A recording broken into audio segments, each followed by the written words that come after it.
nuko rero urakomeza ugira uti ese sogokuru uyu mugani baciye ngo umugore ahora atekereza aho umugabo we ari ni umupfakazi gusa usobanura iki?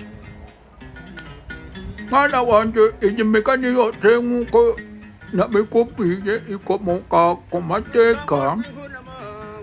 Uyu ni umugani ushobora guca ushaka kumvisha rubanda ko hari ibibazo byawe ugomba kwimenyera wowe ubwawe, wowe wenyine gusa.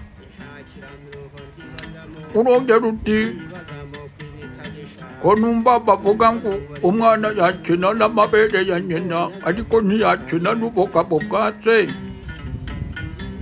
Ese byaba bisobanura iki? Mwana wanjye uyu mugani bawuca bashaka kwerekana ko niyo wakwisanzura ariko hari aho utagombye kurenga. Mbese ibyo umuntu akora ntabwo aba akwiriye kurengera, cyane cyane